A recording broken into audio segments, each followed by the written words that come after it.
اعوذ باللہ من الشیطان اللعین الرجیم بسم اللہ الرحمن الرحیم الحمد للہ الذی جعلنا من المتمسکین بولایت امیر المؤمنین وبولایت الائمۃ المعصومین صلوات اللہ علیہم اجمعین الحمد للہ الذی لا یبلغ مدحتہ القائلون ولا يحصي نعماءه العادون ولا يعدي حقه المجتهدون الذي لا يدركه بعد الهمم ولا يناله غوص الفتن الذي ليس لصفته حد محدود ولا وقت موجود ولا نعت معدود ولا عجل ممدود فطر الخلائق بقدرته ونشر الرياح برحمته والصلاة والسلام على سيدنا ومولانا حبيبنا وحبيب قلوبنا شفيعنا وشفيع ذنوبنا أبي القاسم محمد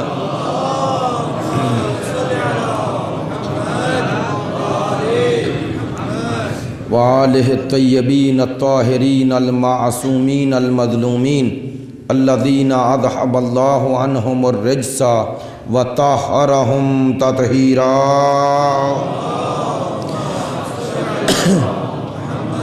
واللعنۃ الدائمۃ علی منکری فضائلہم وغاصبی حقوقہم من الآن الی قیام یوم الدین اما بعد فقد قال رسول اللہ صلی اللہ علیہ وآلہ وسلم ان الحسین مصباح الہدی وسفینۃ النجاة بسم اللہ الرحمن الرحیم رب اشرح لی صدری ویسر لی امری واحلل عقدۃ من لسانی یفقہوا قولی ان اللہ وملائکتہ یصلون علی النبی یا ایہا الذین آمنوا صلوا علیہ وسلموا تسلیما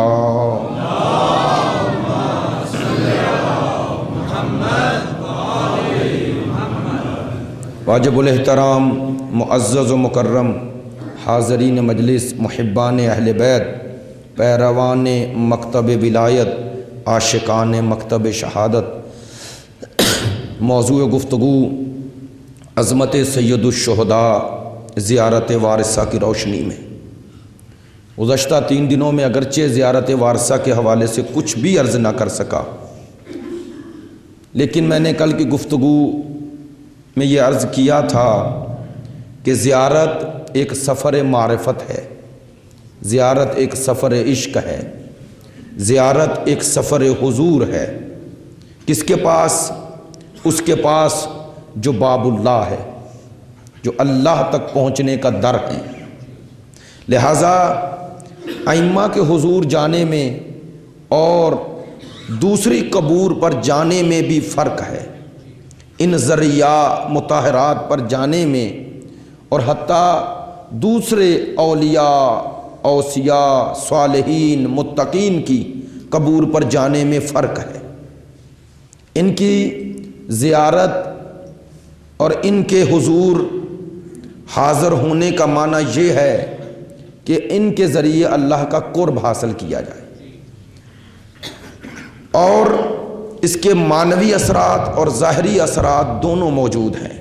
یہی وجہ ہے کہ جن ممالک میں ان ائمہ طاہرین کی قبور مطہرات موجود ہیں، ذریعے مطہرات موجود ہیں، اگر وہاں پر ان لوگوں کا ان ائمہ اہل بیت کی نسبت عقیدہ اور عقیدت دونوں موجود ہیں، تو آپ دیکھیں یہی اس ملک کا مرکز ہے اور وہی پہچان ہے، اور لوگوں کا ائمہ کی نسبت یہ جو جاذبہ ہے، اس جاذبے کے اجتماعی اور معنوی اور روحانی اثرات ہیں۔ وہ ممالک جہاں پر ظلم و ستم کی انتہا ہو گئی اور مکتب آل محمد کے ماننے والوں کو ہر طریقے سے دبانے اور مٹانے کی کوشش کی گئی، لیکن آپ دیکھ لیں ان ائمہ طاہرین کے وجود کی برکات ہیں کہ وہاں پر 30 سال تک ایک ظالم کی حکومت، اور اس سے پیچھے بھی چلے جائیں تو بنی امیہ، بنی عباس کی وہ حکومتیں جنہوں نے ظلم کی انتہا کی ہے، لیکن اس کے باوجود وہ یہ عشق اہل بیت لوگوں میں ختم نہ کر سکے، یہ محبت اہل بیت کو مٹا نہ سکے، اور ان کی نسبت لوگوں کی اندر وہ جو مانوی جاذبہ موجود ہے اسے ختم نہ کر سکے، نہ ختم کر سکے۔ وجہ کیا ہے؟ وجہ یہ ہے کہ اللہ نے ہر اس دل میں، جس دل میں ظرفیت ذکر الہی اور ظرفیت محبت الہی موجود تھی، وہاں اللہ نے اپنے اولیاء کی محبت کو بھی داخل کر دیا، لہٰذا یہ کسی طور بھی مٹایا نہیں جا سکتا، ہر حربہ ناکام ہو جاتا ہے، اور اس کی واحد وجہ ان ائمہ طاہرین کی یہی ذریعہ مطہرات کا لوگوں کا وہ جاذبہ ہے، اور اسی کے ذریعے مکتب آل محمد ہر دور میں بڑا ہے، اور لوگوں کی مادی اور مانوی دونوں حاجات وہاں سے پوری ہو رہی ہیں، اگرچہ مادی حاجت سے اہم تر مسئلہ مانوی حاجت ہے، لیکن جیسے خدا سے مانگنے والے جو مانگتا ہے خدا دیتا ہے، حتیٰ انہیں بھی دیتا ہے جو نہیں مانگتے، تاکہ پتہ چل جائے کہ میں نے اس دنیا میں معیار و ملاک اگر کسی کو دینے کا بنایا ہے دنیا، تو وہ دلیل نہیں کہ وہ میرے قریب ہے، ہاں اگر کسی کو میں اپنی محبت دے دوں، اپنی معرفت دے دوں، اپنی نسبت اس میں ایک خاص جاذبہ پیدا کر دوں، اٹریکشن پیدا کر دوں، تو پھر سمجھو میرا کرم ہو رہا ہے، میری رحمت ہو رہی ہے، پھر میں قریب ہو جاؤں۔ اگر میں کسی کو ملوں تو وہ سمجھے کہ اس دنیا میں اللہ کی نگاہ خاص میرے شامل حال ہے، لیکن اگر دنیا کی فراوانی ہو جائے اور اس سے دوری ہو جائے تو اسے اللہ کا کرم نہ سمجھیں، اسے اللہ کی طرف سے امتحان سمجھیں۔ تو اسی بات کو مد نظر رکھتے ہوئے موضوع گفتگو زیارت ہے۔ زیارت ائمہ کے حضور جا کے اپنی مادی حاجات کو صرف مانگنے کا نام نہیں ہے، اپنے لیے خوشحالی مانگنے کا نام نہیں ہے، میں اکثر یہ جملہ کہتا ہوں، بلکہ ائمہ کے حضور خوشبختی مانگیں، سعادت اخروی مانگیں، وہ مانگیں جو یہاں بھی کام آئے اور وہاں بھی۔ اگر مال مانگے تو اس کے لیے کہ جو وہاں بھی کام آئے، اگر اولاد مانگے تو اس لیے کہ جو دنیا و آخرت میں تمہارے لیے بہتری کا سبب بنے، اگر عہدہ ملے تو اس سے بھی مقصد دنیا اور آخرت کو سنوارنا ہو، مظلوموں کی حمایت ہو، لیکن سب سے بڑھ کر ائمہ سے اگر مانگنا ہے تو ائمہ کی معرفت مانگے، اگر ان کی معرفت مل گئی تو یہ در خدا ہے، یہ معرفت الہی کا وہ در ہے جن کے بغیر معرفت خدا ہو ہی نہیں سکتی۔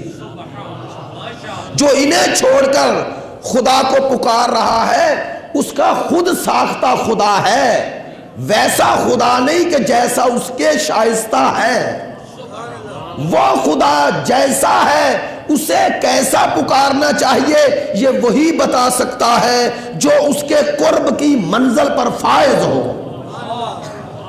اس کی قرب کی منزل پر فائز ہو۔ یا خدا کہتا ہے سبحان اللہ عما یصفون، خدا کہتا ہے میں پاک ہے، اللہ پاک ہے اما اس شے سے یصفون جس کے ساتھ یہ توصیف کر رہے ہیں، الا عباد اللہ المخلصین، مگر خدا کہتا ہے مجھے ان لوگوں کی تسبیح و تقدیس منظور ہے، پسند ہے جو میرے مخلص بندے ہیں، جو مقام اخلاص پر فائز ہو چکے، اور جو اپنے آپ کو ہر قسم کے دنیا کی مادیات سے جو میری راہ میں رکاوٹ ہیں ان سے دور ہو گئے، اور میں نے انہیں مقام اخلاص کی اس منزل پہ فائز کیا ہے کہ اب وہ مجھے ویسا پکارتے ہیں جیسا میں ہوں، جیسا میری توصیف ہے۔ اس لیے اللہ کہتا ہے جس جو توصیف یہ دنیا والے کر رہے ہیں مجھے وہ توصیف نہیں چاہیے،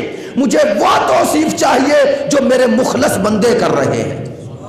تو مقام اخلاص میں کون وہاں فائز ہوگا جہاں آل محمد فائز ہیں؟ یہ معنویت پیغمبر کے کامل و اکمل نمونے ہیں، اور اللہ نے بتایا کہ یہ میرے ایسے بندے ہیں جن کی بندگی وہاں پہنچ گئی جہاں کسی کی بندگی نہیں پہنچ سکتی۔ معراج بندگی کی معراج ہے نا، تو جب بندگی کی معراج ہے بتایا کہ ان کی بندگی کا مقام و مرتبہ کیا ہے، کیا ہے۔ تو یہ زیارت اسے سفر تفریح نہ سمجھیں، یہ سفر معرفت ہے۔ اسی لیے ائمہ نے تعلیم فرمایا کہ یہ سفر کیسے کرو، اس سفر کے آداب بتائے، اس سفر کے انداز بتائے، اس سفر کے اسرار بتائے، تاکہ تمہیں خبر رہے کہ کس کے حضور جا رہے ہو اور کس لیے جا رہے ہو۔ زیارت وارثہ ہو، زیارت عاشورہ ہو، زیارت جامعہ کبیرہ ہو، یہ تمام زیارات یہ معرفت کے خزانے ہیں، انہیں عام زیارات نہ سمجھیں۔ یہ تمہیں سمجھانے کے لیے ہیں کہ اسرار ائمہ ہیں کیا، مقام ائمہ ہے کیا، مرتبہ ائمہ ہے کیا، جن کے حضور جا رہے ہو وہ ہیں کیا۔ یہ زیارت معصوم نے تعلیم فرمائی ہے۔ مفاتیح الجنان میں اسے 7ویں زیارت کے عنوان سے لکھا گیا ہے۔ اس زیارت کے جو بیان کا جو ریزن، جو علت معصوم نے بیان کی، یا معصوم کا صحابی ہے صفوان، کہتا مولا میں زیارت حسین پہ جانا چاہتا ہوں، کیا کروں؟ فرماتا ہے 3 دن روزے رکھ، اس کے بعد جب قصد زیارت کرے تو وہاں جا کر نہر فرات سے غسل کر، پھر کہتے ہیں امام کے پاس جب پہنچے تو ان کی قبر سے لپٹنے کے بعد بوسہ دے۔ کہ معصوم نے زیارت جو شروع کی، چونکہ معصوم کی تعلیم کردہ زیارت ہے، شروع کی تو کیسے کی؟ فرماتے ہیں سامنے کھڑے ہو جا قبر سید الشہداء کے اور انہیں مخاطب کر کے کیا ہے؟ السلام علیکہ یا وارث آدم صفوت اللہ، اے آدم صفوت اللہ کے وارث آپ پر سلام ہو۔ دوسرا سلام، السلام علیکہ یا وارث نوح نبی اللہ، اے نوح نبی کے وارث تم پر سلام ہو۔ السلام علیکہ یا وارث ابراہیم خلیل اللہ، اے ابراہیم خلیل کے وارث تم پر سلام ہو۔ 5واں سلام، چوتھا سلام، السلام علیکہ یا وارث موسیٰ کلیم اللہ۔ 6واں سلام، 5واں سلام کیا ہے؟ السلام علیکہ یا وارث عیسیٰ روح اللہ۔ اور 6واں سلام کیا ہے؟ السلام علیکہ یا وارث محمد حبیب اللہ۔ میں توجہ فرمائیں گے، میں نے جو جملے پڑھے آپ سب پڑھتے ہیں، آپ کی چہرے سے پتا چل رہا تھا آپ دہرا رہے تھے، لیکن میں نے کیوں پڑھی؟ ایک تو تبرکن اور تیمنن، دوسرا آپ اس زیارت کا انداز دیکھیں۔ 6 نبیوں کا ذکر کیا ہے معصوم نے، باقی کسی نبی کا نہیں کیا۔ قرآن میں 25 نبیوں کا تذکرہ ہے نا، لیکن معصوم نے جب ان نبیوں کا ذکر کیا اور ان کی وراثت کا ذکر کیا، یعنی وارث ہے آدم کے درمیان کسی نبی کا نام نہیں لیا، نوح، حضرت نوح سے لے کر حضرت ابراہیم تک کسی نبی کا نام نہیں، ابراہیم علیہ السلام، ابراہیم کے بعد ان کی نسل میں تو اتنے نبی، پھر ڈائریکٹ حضرت موسیٰ کا نام، پھر حضرت عیسیٰ کا نام، پھر سید الانبیاء کا نام۔ تو کیوں خود معصوم اس زیارت کے ذریعے تعلیم کیا فرمانا چاہ رہے ہیں؟ توجہ فرما رہے ہیں؟ کیا فرمانا چاہ رہے ہیں کہ 6 نبیوں کے نام کیوں لیے، دوسرے نبیوں کے نام کیوں نہیں؟ توجہ فرمائیں گے، یہ 6 نبی جن کے معصوم نے نام لیے، یہ سلسلہ انبیاء میں عام نبی نہیں،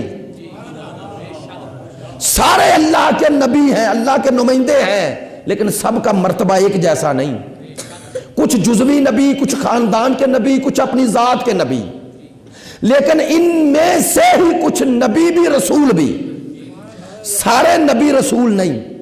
313 رسول ہے نا، اور 313 میں بھی جو رسول بھی ہیں سب ایک جیسے نہیں، ان رسولوں میں بھی مراتب میں فرق ہے۔ ان میں سے جو رسولوں میں بھی جو بلند ہیں ان کو لقب کیا دیا گیا؟ اولو العزم، اولو العزم کا کیا معنی ہے؟ صاحبان عزم، صاحبان ہمت، یعنی صاحبان عزم سے کیا مراد؟ ہر نبی نے تبلیغ کی لیکن اپنی ہمت کے مطابق۔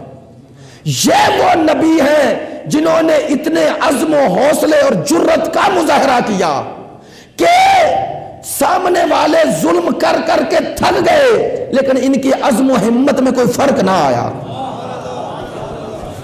تو بس تمام انسانوں سے انبیاء افضل ہیں، انبیاء ہے نا، افضل ہیں۔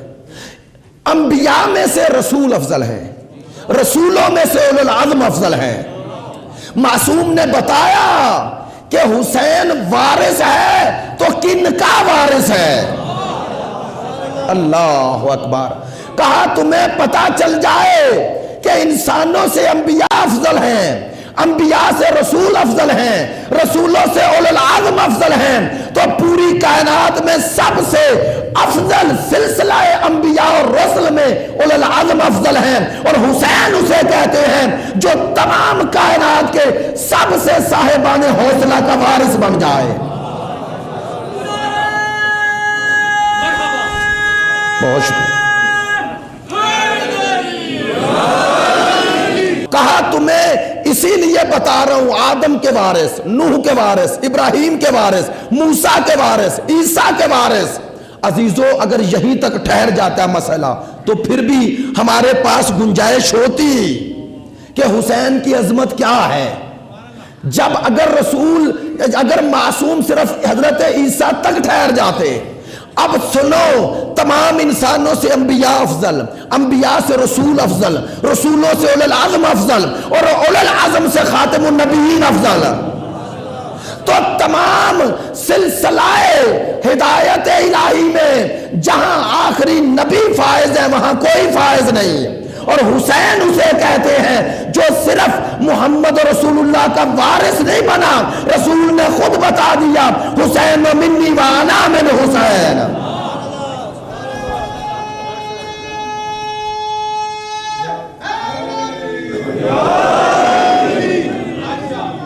اللہ محمد و آل محمد۔ اب میں ایک جملہ کہوں تاکہ آپ معزوز بھی ہو جائیں اور آپ کو پتہ چل جائے یہ خاندان ہے کیسا۔ عزیزو یہ ہے مقام حسین کہ جو اولو العزم انبیاء کا وارث ہیں، وارث ہیں، اور باپ کیا ہے؟ پیغمبر نے بتایا جو آدم کو علم میں دیکھنا چاہے، نوح کو فہم و فراست میں دیکھنا چاہے، ابراہیم کو خلت میں دیکھنا چاہے، موسیٰ کو حیبت میں دیکھنا چاہے، عیسیٰ کو زہد میں دیکھنا چاہے، مجھ محمد کو میرے اخلاق میں دیکھنا چاہے، فَلْيَنْظُرْ إِلَىٰ وَجْهِ عَلِيِّ بْنِ أَبِي طَالِبٍ۔ میں کہتا ہوں کیا عظمت ہے اس خاندان کی، حسین خود وارث انبیاء اور بابا مظہر صفات انبیاء، مظہر صفات انبیاء۔ اگر تمام انبیاء کے صفات جمع ہو کے نقطہ عروج پہ نظر آئیں تو علی بنتا ہے، اور اگر تمام انبیاء کی وراثتیں جمع ہو کر کسی نقطے میں جمع ہو جائیں تو حسین بنتا ہے، حسین بنتا ہے۔ خود سوچو اولو العزم کا وارث، جب وارث ایسا ہے پہلے پہچانے ورثہ کیسا ہے، پھر پتا چلے گا جب وراثت ویسی ہے تو وارث کیسا ہوگا۔ لیکن عزیزو ہم کہتے ہیں حسین وارث انبیاء، یہی ہے نا زیارت وارثہ، اور ان میں 6 نبیوں کے نام، 6 نبیوں کے نام ہیں اور ایک مولا کائنات کا نام۔ توجہ فرما رہے ہیں؟ یہ ترتیب زیارت دیکھیں معصوم کی کیا ہے۔ پہلے سلام وارث کہہ کے، آدم کے، نوح کے، ابراہیم کے، موسیٰ کے، عیسیٰ کے، سید الانبیاء کے، مولا علی کے، یہ وراثت کا ذکر تھا۔ پھر انداز زیارت بدل گیا، السلام علیکہ یا ابن محمد المصطفیٰ۔ دیکھیں پھر کہا سلام آپ پر جو محمد مصطفیٰ کے بیٹے ہیں۔ پہلے ذکر وراثت کا تھا، اب ذکر ابنیت کا ہے۔ توجہ فرما رہے ہیں؟ بس 2 چیزیں ہوتی ہیں، ایک نسب ایک حسب۔ معصوم نے حسب پہلے بیان کیا تاکہ تمہیں پتا چل جائے جس کا حسب اتنا بلند ہو اس کا نسب کتنا بلند ہوگا۔ کہا حسین کی فضیلت کا سبب نسب نہیں صرف حسب ہے. کہا جس کا حسب اتنا بلند تھا وہی نسب پر فخر کر سکتا ہے. نہیں، اب میں جملہ بدل دیتا ہوں، بلکہ بتایا معصوم نے کہ جس کا حسب اتنا بلند ہو اس پر نسب فخر کرتا ہے. نہیں، آپ نے توجہ نہیں فرمائی. پوری کائنات میں آج بھی کوئی سید ہے تو فخر کرتا ہے، لیکن کس پر؟ ان کا بیٹا ہونے پر، اولاد نبی ہونے پر. تو بس آج کی سادات کے لیے یہی فخر ہے کہ وہ کہتے ہیں ہم ان کے بیٹے ہیں، اور حسین وہ ہے جس پر نبی فخر کرتا ہے. اللہ اکبر. اگر کسی کو سید الانبیاء جیسا نانا ملے، بطول جیسی ماں مل جائے، علی جیسا بابا مل جائے، اور 12 اماموں میں کسی ایک امام کی نسل میں آ جائے، تو اس کے لیے سب سے بڑا فخر یہ ہے.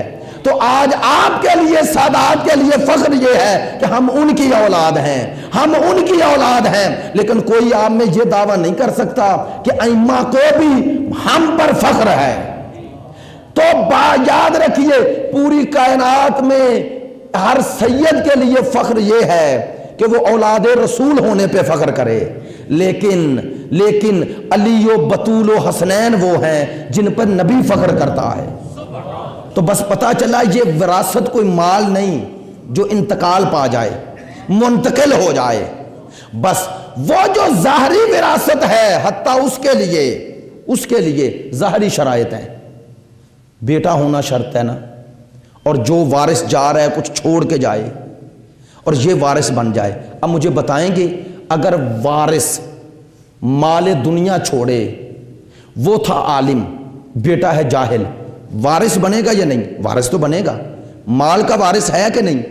بس مال کی وراثت کے لیے تو اللہ نے عدالت بھی شرط نہ رکھی.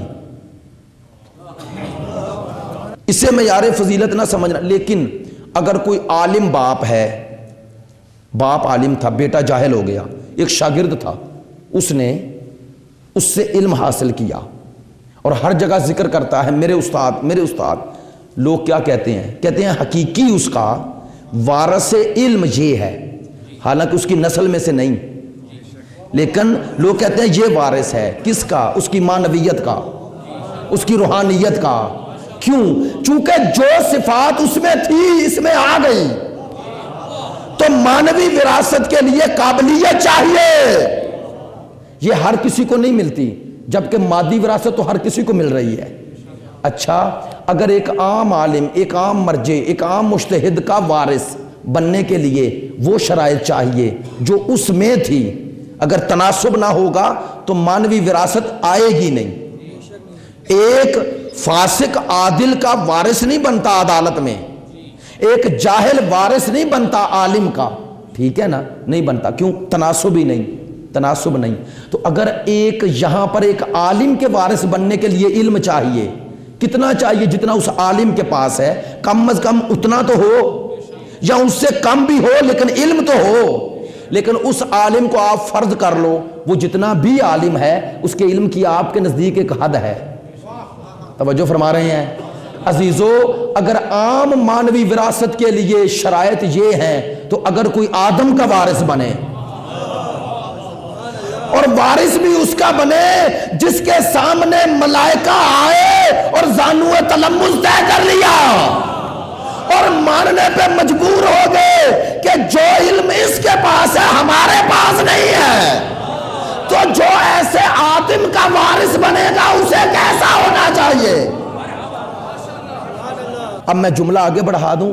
حضرت آدم کا علم جتنا بھی ہو، ان کا علم ان کی نبوت کے مطابق ہی ہوگا نا، ان کی فضیلت کے مطابق ہی ہوگا نا. اب ہم میں سے کوئی علم آدم کو علم سید الانبیاء سے قیاس کرے گا؟ نہیں کر سکتا نا، نہیں کر سکتا. حسین وہ ہے جو آدم کا بھی وارث، جو سید الانبیاء کا بھی وارث. نہیں توجہ فرمائی آپ نے. اور اس علی کا بھی وارث جو علی منبر پہ کہہ رہے ہیں سلونی سلونی. اب خود سوچو کہ جو اتنے انبیاء کی وراثت کو اپنے وجود میں لے گا اس کے علم کا مقام کیا ہوگا؟ اس کے علم کا مقام کیا ہوگا؟ وہاں سید الانبیاء نے جب مولا کائنات کا تعارف کروایا تو کیا کہا؟ علی میں علم آدم دیکھو. لیکن یہاں جب معصوم نے حسین ابن علی کی زیارت میں تعارف کروایا تو یہ نہیں کہا کہ السلام علیکہ یا وارثہ آدم علم اللہ، جو علم خدا کے وارث ہیں، جو علم الہی کے حامل ہیں، ان پر سلام. یہ تو نہیں کہا. کیا کہا؟ صفوت اللہ، اس آدم کے وارث پہ سلام جو صفوت اللہ ہے. یہ صفوت اللہ ہونا یہ صفت ہے نا حضرت آدم کی. کیا معنی اس کا؟ کیا معنی؟ یعنی اللہ کے چنے ہوئے. کس سے چنے ہوئے؟ کس سے چنے ہوئے؟ صفی اللہ ہے نا، صفی اللہ ہے. عربی میں صفی اللہ کس کے لیے بولا جاتا ہے؟ کہتے ہیں ایک چیز ہوتی ہے خالص، ایک ہوتی ہے ناخالص. یہ جو خالص کے ناخالص کے مقابلے پہ جو خالص شے ہوتی ہے اس میں ہوتا کیا ہے؟ خالص اور ناخالص میں فرق کیسے ہوتا ہے؟ ناخالص میں وہ بھی مل جاتا ہے جو نہیں ہے، اور خالص ہوتی وہ ایک جیسی تھی ویسی ہے. تو یہ صفی اللہ ہیں. کس سے؟ اللہ نے کہا پوری کائنات، پوری انسانیت، پوری آدمیت کا نچوڑ، کہا اس ہستی کا نچوڑ انسان ہے، اور انسانوں میں بھی تمام انسانوں کا نچوڑ خلیفت اللہ ہے. کہا آدم وہ مقام خلافت الہی پہ فائز ہے، صفی اللہ ہیں. یعنی اللہ نے پوری ہستی کا جو خلاصہ کیا اور جس میں اپنے صفات کا ظہور کیا اسے خلیفت اللہ کہتے ہیں. خلیفت اللہ. خلف کون ہوتا ہے؟ جو سلف کے صفات کا حامل ہو. لیکن ایک سوال ہے جو علماء نے اٹھایا، تمام بزرگ علماء نے اٹھایا ہے کہ اللہ کے صفی، اللہ کے خلیفہ ہونے کا معنی کیا ہے؟ آدم خلیفت اللہ ہے. کیوں؟ ہمارے نزدیک تو خلیفہ وہ ہوتا ہے جو کسی کی جگہ پر بیٹھے. تو اللہ سے کون سی جگہ خالی ہے جہاں آدم بیٹھ گئے؟ کوئی اللہ سے جگہ خالی ہے جہاں بیٹھ گئے؟ نہیں نا خالی. تو خلیفہ ہونے کا کیا معنی؟ ہمارے ہاں خلیفے کا تصور جب تک اصل موجود ہے، سلف موجود ہے، جب تک جس کا خلیفہ بن رہا ہے موجود ہے، اس وقت تک خلیفے کا ہمارے لیے سوال ہی پیدا نہیں ہوتا. تو یہ جو خلیفت اللہ ہے یہ کس معنی میں ہے؟ کیا اللہ کہیں چلا گیا جو اس کی جگہ پہ بیٹھ گئے؟ اب توجہ فرمائیں گے. فرماتے ہیں اللہ نے پوری کائنات کو خلق کیا ہے. کیوں؟ اللہ نے معرفت کے لیے. اب معرفت کے اللہ نے در کھولے ہیں. در کھولے ہیں کن کے ذریعے؟ اپنے اسماء کے ذریعے، اپنے صفات کے ذریعے. توجہ فرمائیں. اب اللہ کائنات کو کمال تک پہنچانا چاہتا ہے. یا تو خدا خود آئے اور پہنچائے. وہ اپنے کمال کی وجہ سے محدود نہیں ہوتا.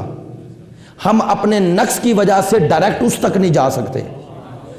تو بس ہمارے اور اس خدا کے درمیان کچھ ایسی ہستیاں ہیں جن کا ایک پہلو ادھر ہے، ایک پہلو ادھر ہے. ادھر اگر بشریت نہ ہو تو ہم انہیں اپنے لیے نمونہ عمل بنا کے اپنے اندر کمال پیدا نہیں کر سکتے، اور اگر ادھر پہلو نہ ہو تو ادھر کے صفات کا ظہور نہیں ہو سکتا. بس خلیفت اللہ، میں سادہ لفظوں میں کر رہا ہوں ورنہ بڑی دقیق بات ہے اس پر، توجہ فرمائیں گے. خلیفت اللہ یعنی جو مظہر صفات و اسماء خدا بن جائے. کیسا؟ جیسا خدا چاہتا ہے.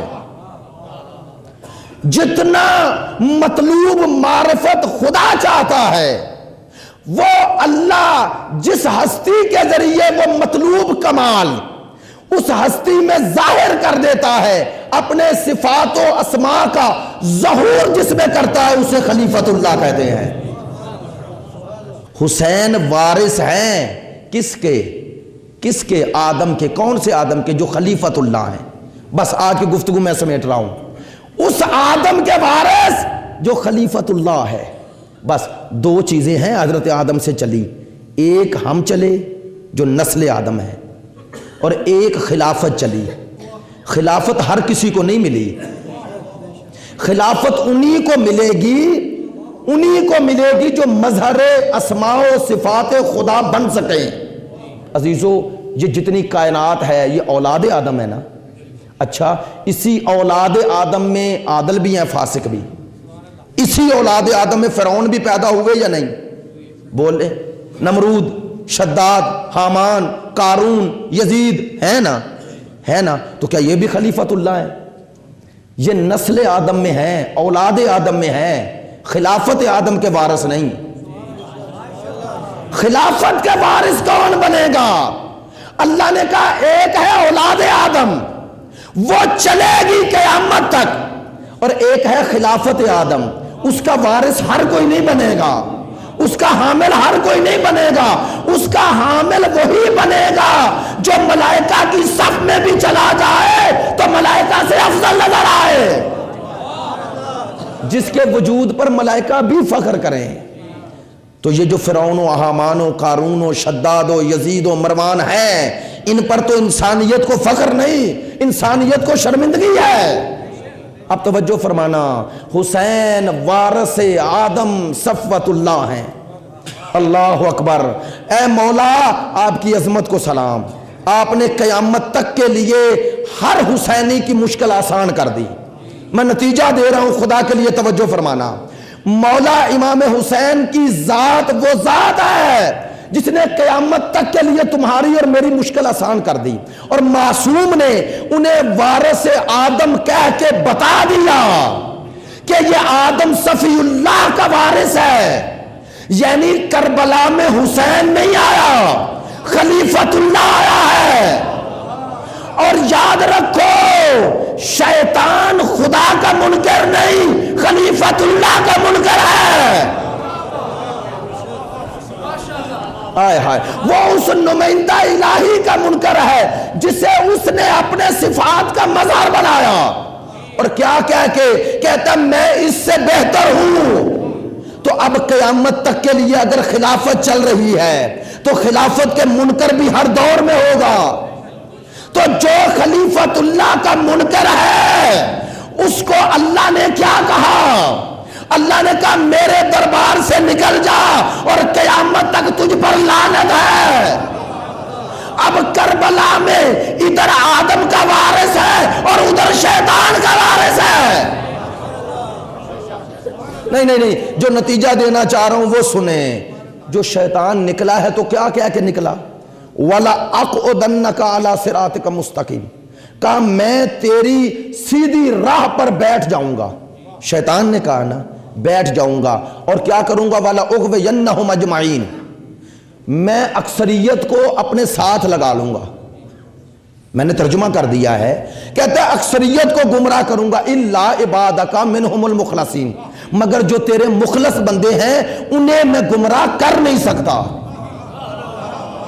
کر نہیں سکتا۔ اب یہ سوال ہم سے نہ کیا کرو، جب اکثریت ایک طرف تھی تو حسین کیوں گیا؟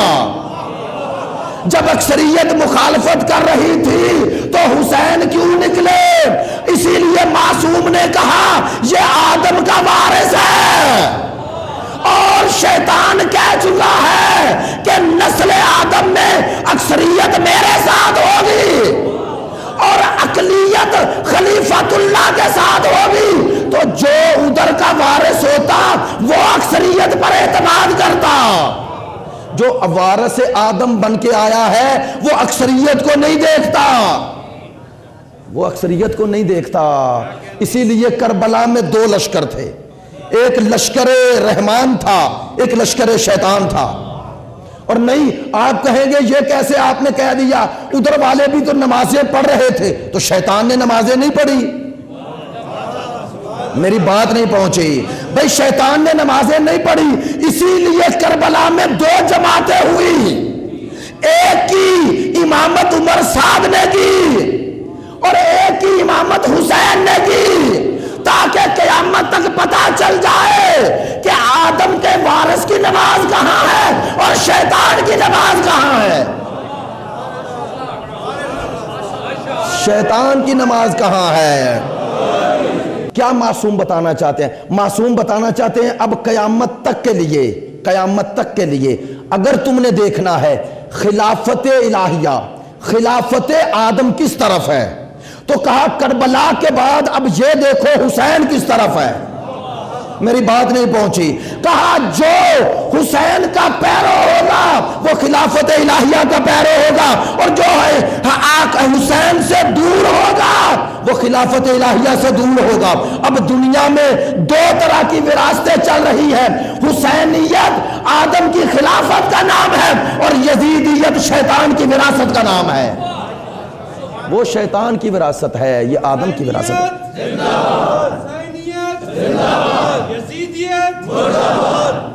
وہ شیطان کی وراثت ہے جو یزیدیت کی شکل میں اب ظاہر ہو گئی. یہ حسین یہ وارث آدم ہیں، یہ صفی اللہ کے وارث ہیں، یہ ان اسماء الہی کا در ہیں. اسی لیے تو ائمہ نے کہا نحن اسماء اللہ، نحن وجہ اللہ، نحن کلمات اللہ. اللہ کے کلمات ہم ہیں، اللہ کے اسماء ہم ہیں، اللہ کے صفات کا مظہر اتم و اکمل ہم ہیں. توجہ فرما رہے ہیں؟ میں ایک جملہ آخر پہ ضرور کہنا چاہتا ہوں. گمراہی پھیلائی جاتی ہے ان الفاظ کو سہارا بنا کے. مثلاً ائمہ کہہ رہے ہیں نحن وجہ اللہ، ہم، میں نہیں کہہ رہے، ہم کیا ہیں؟ اللہ کے وجہ ہیں. میں چہرہ جان بوجھ کے نہیں کہہ رہا، چونکہ وجہ کا معنی چہرہ ہے ہی نہیں. توجہ فرمائیں گے؟ آیت اللہ سید محمد حسینی تہرانی اپنی کتاب معاد شناسی میں پوری بحث کی ہے اس پر. توجہ فرمائیں گے؟ میں آخر پہ یہ جو بات کہہ رہا ہوں میں کسی تناظر میں کہہ رہا ہوں. توجہ فرمائیں گے؟ ائمہ نے کہا نحن وجہ اللہ، ہم وجہ اللہ ہیں، ہم اللہ کا وجہ ہیں. ہم تو کون 12 کے 12 نا وجہ ہیں. تو اگر وجہ کا معنی چہرہ ہے تو اللہ کے 12 چہرے ہیں. بولیں، کسی کے بھی 12 چہرے ہوں وہ بڑا خوبصورت لگتا ہے. اگر وجہ کا معنی وہ ہے جو لوگ لے رہے ہیں، کہتے ہیں جب انہیں وجہ اللہ کہتے ہیں، ید اللہ کہتے ہیں، عین اللہ کہتے ہیں، لسان اللہ کہتے ہیں، تو خدا کیوں نہیں کہتے؟ کہتے ہیں نا. اس سے گمراہ کر رہے ہیں. کیوں؟ چونکہ اس کی عمق اور دقت تک نہیں پہنچے. یہ جو معصومین نے بیان فرمایا یہ صرف تقریب ذہن کے لیے ہے، سمجھانے کے لیے ہے. اگر وجہ کا معنی پتہ ہوتا تو نحنوں کا پتہ چل جائے گا. اللہ کے 12 چہرے تو ہو نہیں سکتے. کسی کے بھی 12 چہرے ہوں تو وہ کیا خوبصورت لگے گا. اور اللہ تو جمیل ہے. اگر 12 چہروں کا معنی کیا ہے؟ لیکن معصوم کہہ رہے ہیں ہم سب وجہ اللہ ہیں. توجہ فرمائیں گے؟ وجہ کا معنی کیا ہے؟ کہتے ہیں وجہ ہر اس شے کو کہتے ہیں جس سے کسی شے کی شناخت ہو جائے. مثلا ہمارے چہرے کو عربی میں وجہ کیوں کہا گیا؟ وجہ کیوں کہا گیا؟ اس وجہ کا معنی چہرہ جو کیا گیا کیوں کیا گیا؟ ایت اللہ تہرانی فرماتے ہیں چہرہ وجہ کا ایک مصداق ہے. معنی وجہ صرف چہرہ نہیں. چہرے کو وجہ اس لیے کہتے ہیں کہ میری اور آپ کی شناخت ہاتھوں سے نہیں ہوتی، پاؤں سے نہیں ہوتی، قدموں سے نہیں ہوتی، چہرے سے ہوتی ہے. ہم اتنے سارے بیٹھے ہوئے ایک دوسرے سے جدا کس سے ہو رہے ہیں؟ چہروں سے. اسی لیے شناختی کارڈ میں تصویر لگائی جاتی ہے چہرے کی، تاکہ دیکھنے والے کو پتا چل جائے یہ کون ہے، یہ کون ہے. اگر 2 ہستیوں کے، 2 شخصیات کے، 2 افراد کے نام ایک جیسے بھی ہوں، اگر چہرے ایک جیسے نہیں، نام ایک ہونے کے باوجود وہ ایک نہیں. لیکن ان میں جدائی کیسے ہو رہی ہے اگر نام ہی ایک ہوں؟ چلیں ایک باپ کے 2 بیٹے تھے، دونوں کے نام ایک رکھ دیے، ولدیت بھی ایک، نام بھی ایک، تو آپ شناخت کیسے کریں گے کہ یہ کون ہے یہ کون ہے؟ چہرے سے نا. تو چہرہ کیا ہوا؟ شناخت کا ذریعہ. اسی لیے وجہ کا معنی وہ ہے جس سے کسی کی شناخت ہو. اب توجہ فرمائیے، آپ نے معصوم فرما رہے ہیں نحن وجہ اللہ، یعنی اللہ کی شناخت کا ذریعہ ہم ہیں. کیا معنی؟ کہا اس کی ذات کو اگر پہچاننا ہے تو در ہم ہیں. ہمارے ذریعے پہچانو کہ اس کا مقام کیا ہے، اس کی شان کیا ہے، اور اس کے سامنے جھکنے کی شان کیا ہے، طریقہ کار کیا ہے. ہم ہیں یا ہم وہ در خدا ہیں، ہم وہ در الہی ہیں. ہمارے ذریعے پہچانو کہ اللہ تک پہنچنے کی شناخت کا ذریعہ کیا ہے. یہ خلافت الہیہ کا وارث ہے. اب مجلس ایک رہ گئی لیکن موضوع بہت طویل ہے، اس لیے کل کوشش کریں گے کہ انہی انبیاء میں سے جو وراثت میں، ان وراثتوں میں بھی جو اہم ترین وراثت ہے سلسلہ انبیاء میں، سید الانبیاء کے علاوہ وہ بیان کروں. لیکن میرے دوستوں میں آخر پہ کہتا ہوں، جو انبیاء کا، اولو العزم رسولوں کا وارث بنے اسے حسین کہتے ہیں، اور جو حسین کا وارث بن جائے اس کا کیا مقام ہوگا، اس کی کیا شان ہوگی، اس کی کیا عظمت ہوگی. ہاں، حسین انبیاء کے فضائل کے بھی وارث، حسین انبیاء کے مناقب کے بھی وارث، حسین انبیاء کی ان محنتوں کے بھی وارث، حسین انبیاء کی ان تمام کوششوں کے بھی وارث. لیکن دوستو، حسین ایسا وارث ہے جس نے ورثے سے بڑھ کر کام کیا. بتایا وہ ورثہ بھی میرے پاس ہے، لیکن جو میں کر رہا ہوں یہ گزشتہ انبیاء میں بھی کسی میں نظر نہیں آئے گا. منفرد ہے حسین. حسین کی انفرادیت کو سمجھو، وہ وراثت اور اس کا جو وارث بنے اس کا کیا مقام ہے، اس کی کیا شان ہے. لیکن دوستو، جس کو حسین شریکت الحسین کہے، جو شریکہ کار حسین بن جائے، اس زینب کی کیا شان ہے، اس زینب کا کیا مقام ہے. لہذا اسی لیے میں اکثر کہتا ہوں، میری آقا زادی زینب کو پہچاننا ہے نا تو کربلا کے بعد دیکھو.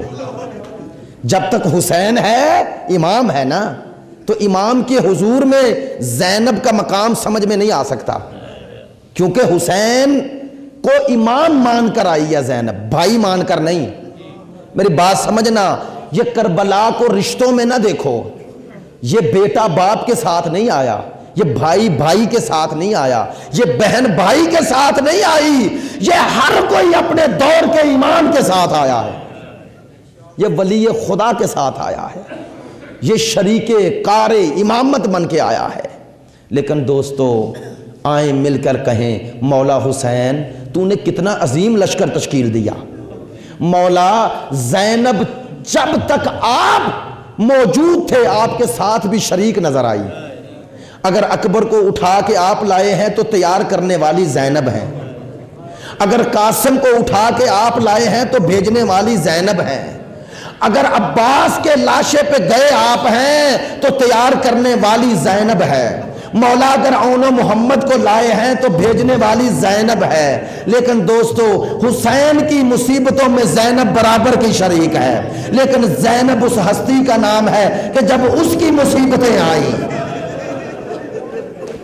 جب اس کی مصیبتیں آئیں تو عزاداروں کیا جرات اور حوصلے کا پہاڑ تھی علی کی بیٹی، کہ امام وقت کو بچانے والی کا نام زینب ہے. امام وقت کو بچانے والی کا نام زینب ہے. اسی لیے تو کہتا ہوں، جہاں انبیاء نے صبر کیا ہے، علی کی بیٹی نے وہاں شکر کیا ہے، شکر کیا ہے. عزادارو، کیا حوصلے کا، کیا جرات کا پہاڑ، کیا جرات کا پہاڑ. بی بی کی زندگی میں مختلف اوقات اور مختلف وقت آئے، لیکن حسین سے جو ربط تھا، قلبی کتنا ربط تھا. کہتے ہیں جب بی بی کی شادی ہو گئی نا، 3 دن کے بعد جناب فضہ لینے گئی تو ادھر علی نے وداع کیا روتے ہوئے، بطول یاد آ گئی. ادھر جب گھر میں پہنچی تو کیا دیکھا، زینب رو رہی ہیں. دوڑ کے قریب آئیں، سر کا بوسہ دے کے کہا بیٹی رو نہیں، ماں یاد آ رہی ہے. کہا اماں نہیں. کہا پھر رونے کا سبب کیا ہے؟ عجیب جواب دیا. کہا 3 دن گزر گئے میں نے حسین کی زیارت نہیں کی. اور مجھے بتاؤ، جو 3 دن حسین کو دیکھے بغیر نہ رہے، اللہ جانے وہ منظر کیسے دیکھتی رہی. جب 70 قدموں پہ شمر تھا، یہ منظر تو دیکھا. زینب اس منظر پہ نہ رکی. زینب وہ ہے جس نے وہ منظر بھی دیکھا کہ ہاتھ میں چھڑی ہے اور حسین کے پاکیزہ لب ہیں. بس عزادارو، لیکن کیا خوبصورت بات کہی زینب کا حوصلہ. میں آخری جملے کہہ کے زحمت ختم کرتا ہوں. 2 نوحے ہیں جو میری بی بی نے پڑھے ہیں، 2 نوحے. ایک نوحہ کب پڑھا؟ جب حسین کے لاشے پہ 11 محرم کو آئی. پھر دربار کوفہ ہو بازار کوفہ ہو، دربار شام ہو بازار شام ہو، جناب زینب نے خطبے پڑھے، نوحہ نہیں پڑھا۔ کیوں نہیں پڑھا؟ لاش حسین پہ یہ وعدہ کر کے اٹھی، حسین تیرے مشن کو بچانے جا رہی ہوں، میرا دل زخمی ہے لیکن میں اب نوحہ نہیں پڑھوں گی۔ کیوں؟ تاکہ دشمن یہ نہ سمجھے زینب ہمت ہار گئے۔ اب خطبے پڑھ رہی ہے، نوحہ نہیں پڑھ رہی۔ دوسرا نوحہ کب پڑھا؟ جب زینب پلٹ کے مدینے آ گئی اور نانا کی قبر پہ آ گئی۔ اب نانا کی قبر سے لپٹ گئی، ایک جملہ کہا، نانا تیری زینب آ گئی۔ نانا میں وہ زینب ہوں جس نے وہ دیکھا جو تو نے بھی نہیں دیکھا۔ نانا تو نے صرف حسین کے سینے پہ بوسہ دیا، لبوں پہ بوسے دیے، آنکھوں پہ بوسے دیے۔ نانا ایک جگہ وہ ہے جہاں میں نے بوسہ دیا، آپ بوسہ نہ دے سکے، وہ کون سی جگہ ہے؟ کہا میرے حسین کا تن تھا، کٹا ہوا سر تھا، ہائے میں بوسے دے رہی تھی۔ اور آخری جملہ کہا، نانا مجھ پہ راضی رہ جانا، نانا تیرے حسین کی نسل بچ گئی، ہائے زینب کی نسل۔